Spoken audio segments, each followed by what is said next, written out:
What if control of Moscow's skies was never surrendered? Yet the city fell in one moment of complete darkness. December 27th, Moscow, 9:32 a.m. The planet's largest New Year's festival had been running at maximum capacity for nearly half an hour. Over 92 million LED lights illuminated the VDN complex, pulling an estimated 3,540 megawatts from the electrical grid. Everything appeared perfectly normal from ground level. Behind the scenes, however, the system was under enormous strain. At 10:01 a.m., a primary transformer station supplying the complex was hit by a low-flying attack drone. What followed was a massive electrical explosion, a blue-white flash that climbed nearly 30 meters before collapsing into complete silence. In that same instant, the entire festival disappeared. Music stopped abruptly. Screens went frozen. Tens of millions of lights extinguished simultaneously. No warning, no flicker, no comeback. This wasn't your typical outage or a simple technical error. This was a calculated message directed beyond the spectacle, straight into the infrastructure supporting that spectacle. To grasp how an event valued at hundreds of millions could collapse within seconds, we need to go back through the defenses, the timing, and the quiet preparations set into motion well before darkness fell. Around 10:12 a.m., Moscow's monitoring systems painted a comforting picture. Command channels were full of confirmations. Radar screens had stabilized. The incident appeared dramatic yet contained. Within the transformer station powering the VDNKH complex, alarms were cascading through multiple control panels. Internal temperatures were surging beyond 2,100 degrees according to sensor readings. From an engineering perspective, this still resembled a localized but severe electrical malfunction. Uncommon yet not unheard of. Initial assessments from the field mirrored this confidence. Partial restoration was estimated by power engineers to take 40 to 60 minutes. They initiated load redistribution routines. Secondary feeders underwent integrity checks. The operating assumption was straightforward. A critical component had failed, but the surrounding system stayed functional. Air defense reports strengthened this assessment. Minutes earlier, 8 to 11 aerial contacts had been intercepted. Successful engagements were confirmed by Panzer S-1 batteries. Tactical displays showed no new targets appearing. No follow-up waves were being detected. From command's viewpoint, the sequence seemed concluded. The attack had been encountered, absorbed, and stopped. Every decision in those opening moments was influenced by that conclusion. What the data failed to immediately show was how the failure was propagating beneath the surface. Energy wasn't dispersing outward as anticipated. Instead, electrical loads started rerouting through secondary channels never designed to handle sustained stress at that magnitude.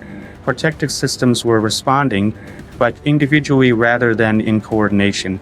To observers monitoring the screens, this still appeared like controlled pressure management. For the grid itself, equilibrium had already been lost. The blackout seemed over. In truth, it was just beginning to spread.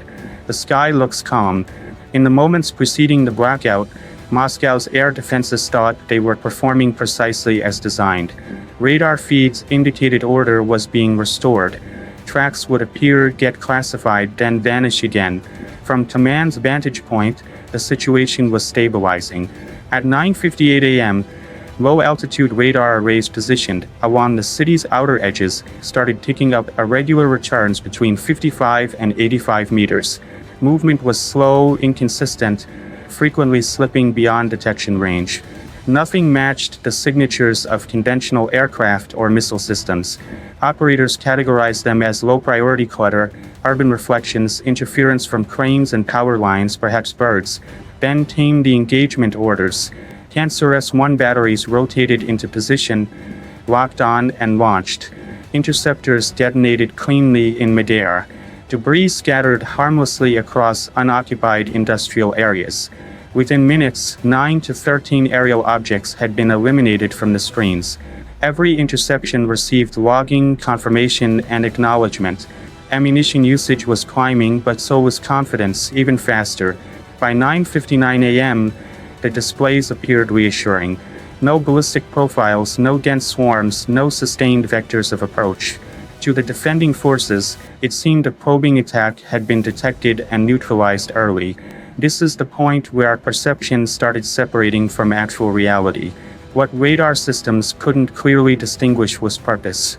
Most of the targets were never intended to reach any objective.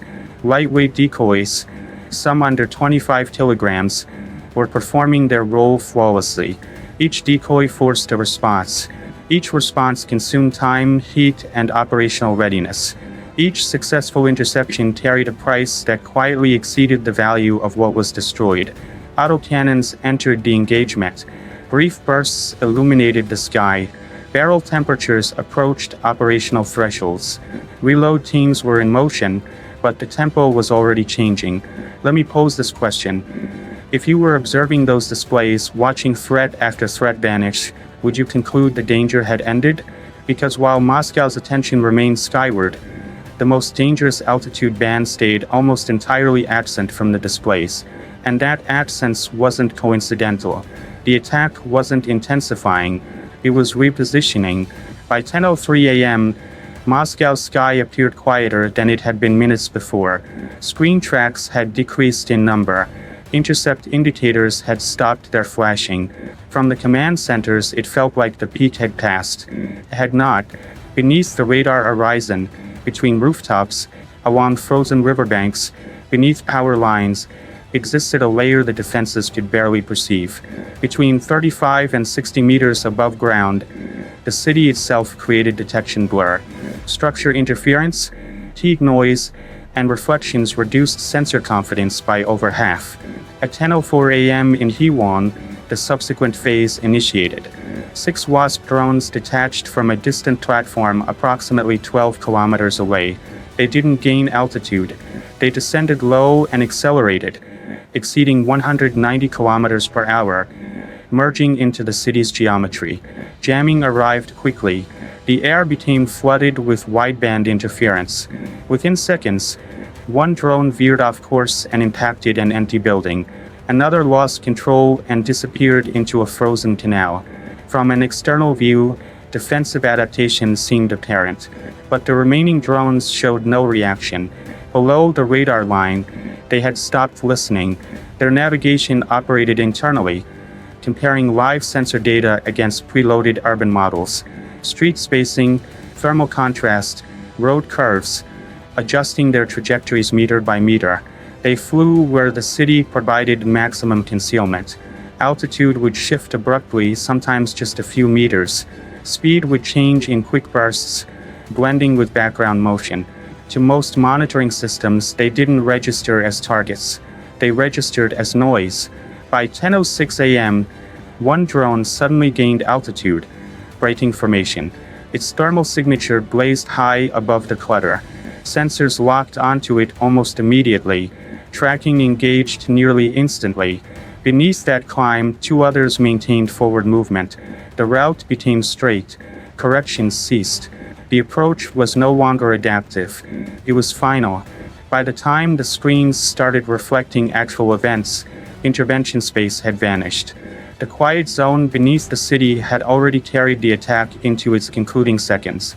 By 10:08 a.m., Moscow's defense systems were no longer working from full capacity. Missile racks showed partial depletion. Autocannon barrels were nearing thermal limits following sustained engagement. Reload vehicles were in transit, but not yet positioned. The system maintained activity, but operational margins were shrinking.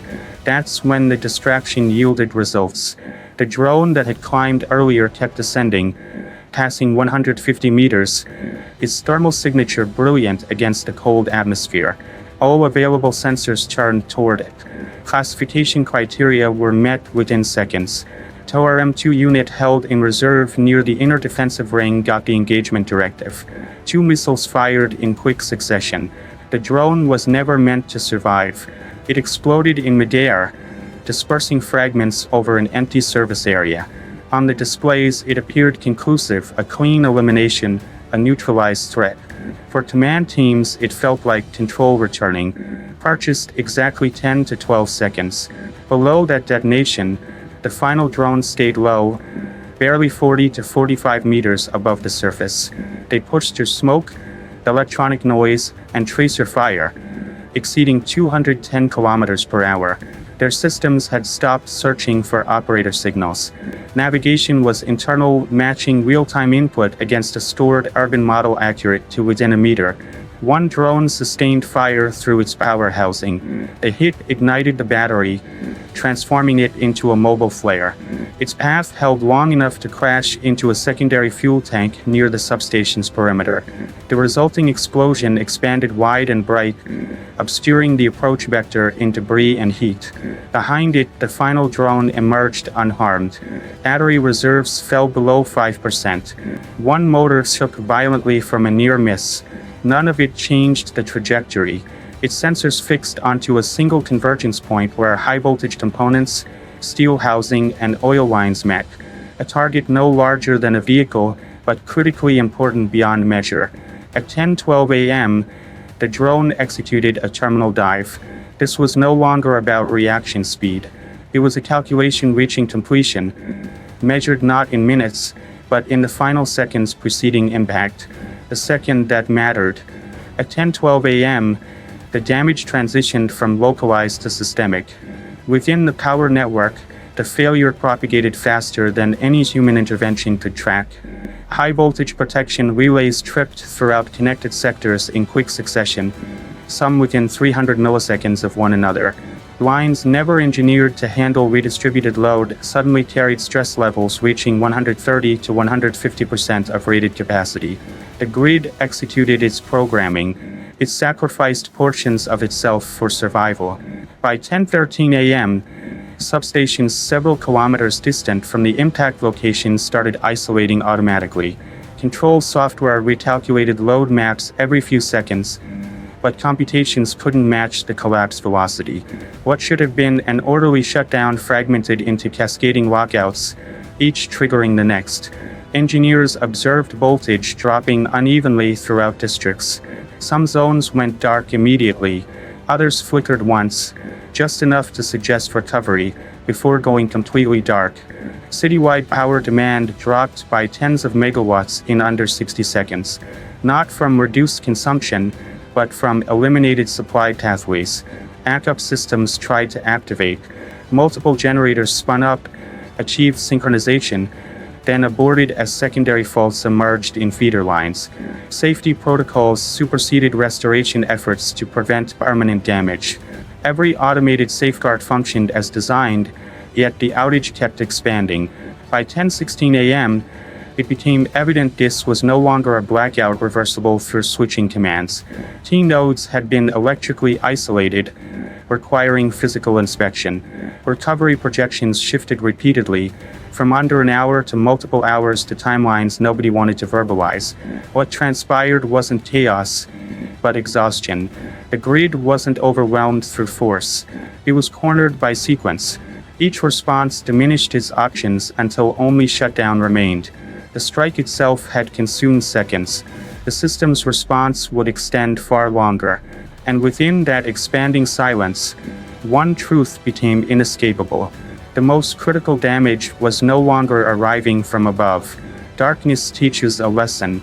After 10:18 a.m., the city entered a phase no emergency protocol is designed to resolve rapidly. Power remained out, but the underlying problem was becoming apparent.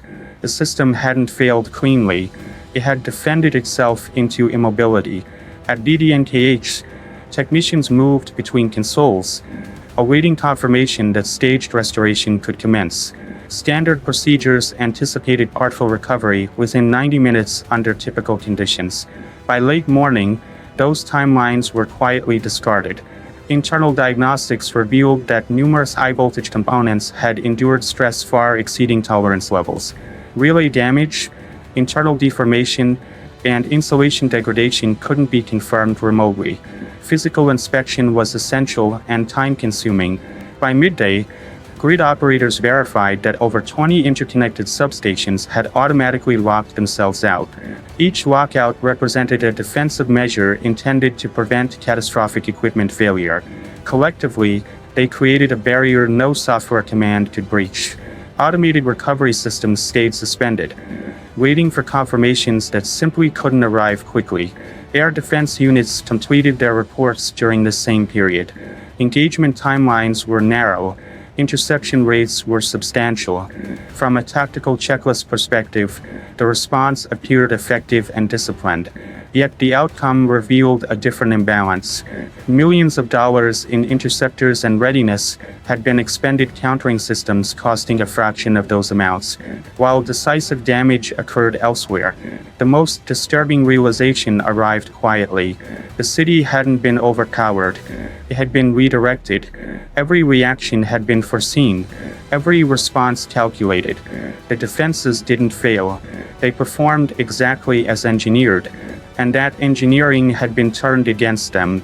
By early afternoon, restoration projections extended into days, not from lack of power, but because confidence in system stability had been eliminated.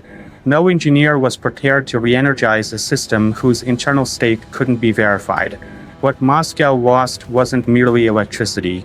It lost the presumption that air dominance meant outcome control. The screens had displayed success.